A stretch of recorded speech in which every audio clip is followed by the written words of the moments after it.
Hey everybody, this is Vanessa from the Full Throttle family, and I do have my Ducati Desert Sled 2022 up for sale, and I've had a lot of people messaging me asking, why is it for sale? What did you not like about the bike? You were so excited to get it.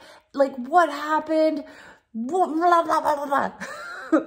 So here I am to talk about it and as to why I am selling the Desert Sled.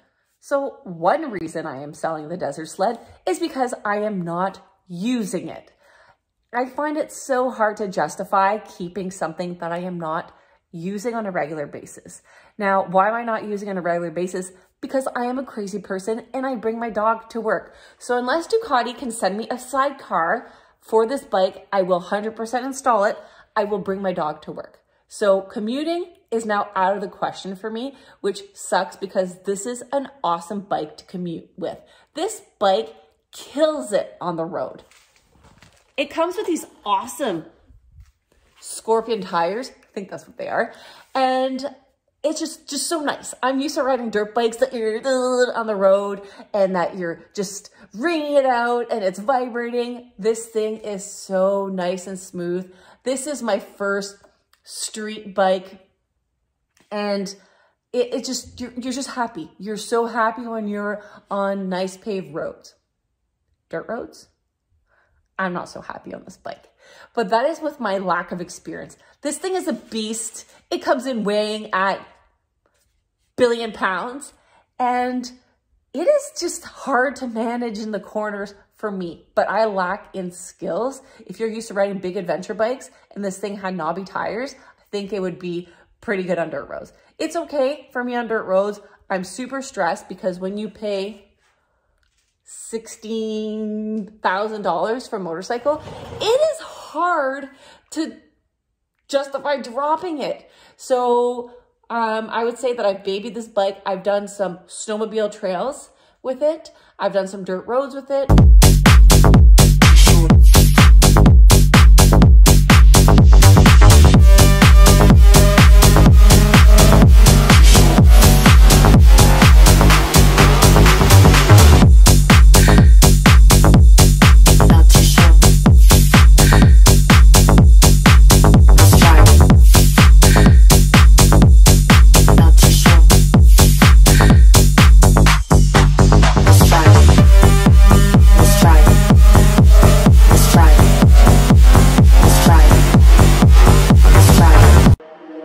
Try it. And I've done obviously some regular paved roads, but I only have 1,700 kilometers. And by the way, it's due for its first service, which has to go to the dealer, which is a huge bummer when you live in Northern Ontario and the nearest dealer is several hours away.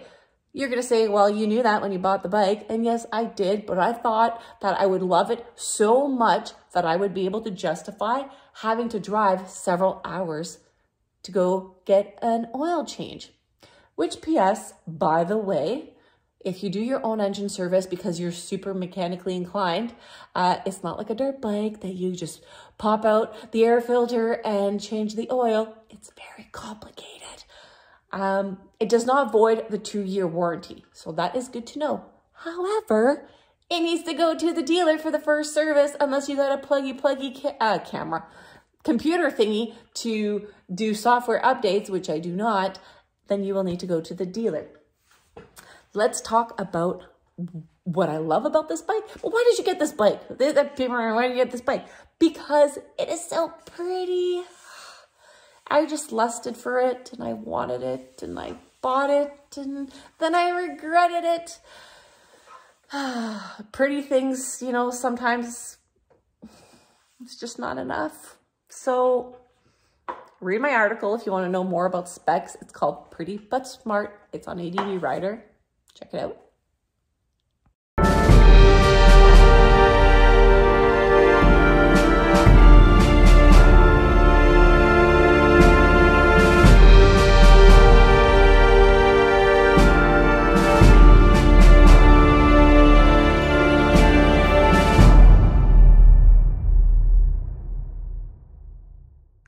I love the look. Ugh, don't look at my ATV. Don't look at my ATV. That's not cool.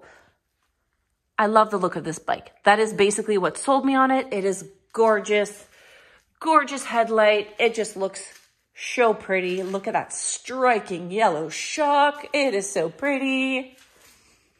Okay, what I did not like, this fender will splash water, mud, everything just right up your arse, and you look like you pooped your pants. Did not like that very much.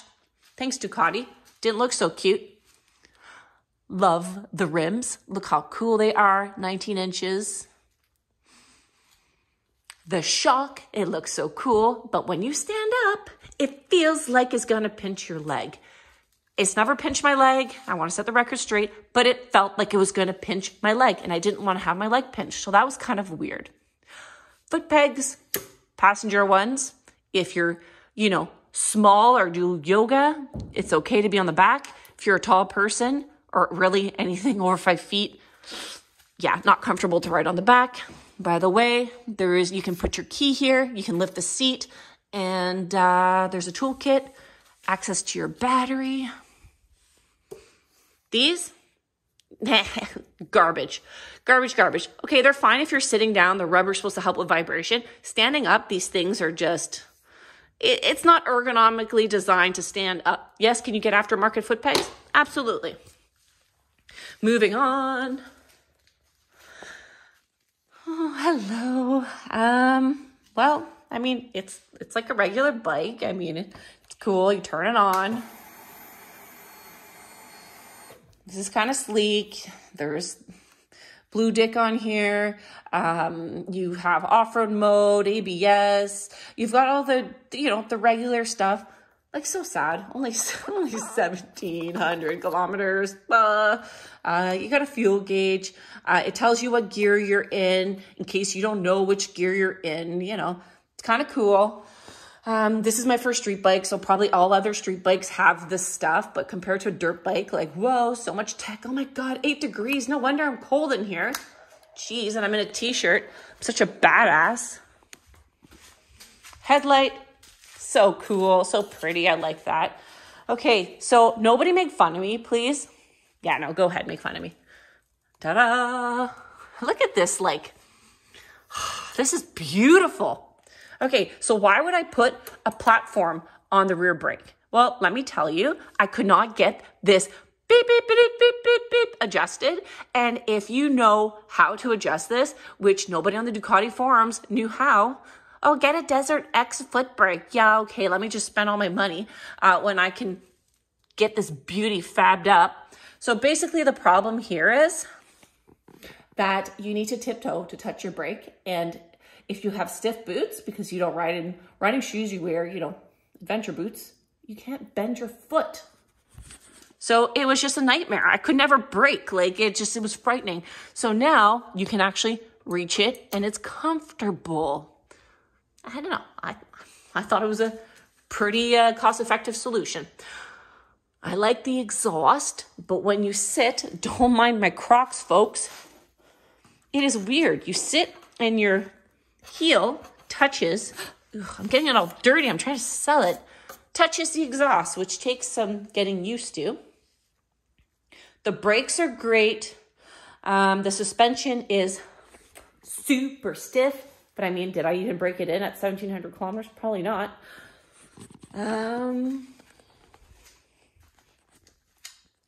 It's just a tad heavy, this bike, compared to, you know, the dirt bikes, but overall, super sweet bike for on-road riding if you've got the money. Seat is actually comfortable. I'm not going to complain about the sheet. Yeah. Why? People were asking me, did you not like the bike? Like, what's going on? I love it. Why? Oh, why? Oh, why? So, let's introduce Everly. Come here, Everly. This is my kid. She's 9 years old, and she wanted us to match. So apparently pajamas was what's appropriate for a motorcycle review. Yeah. So Everly, since you're so upset that I have this bike up for sale, why don't you start by telling us what you love about this bike. I have a two-person bike. Speak loudly so everybody can hear you. I like how it's a two-person bike. Okay. I can stand. So you like that it's a two-person bike. She likes that we go and we ride two up on it. So as a person on the back, is it a comfortable bike? Yeah. I get less wind. Yeah, you get less wind because I'm big and I shield you.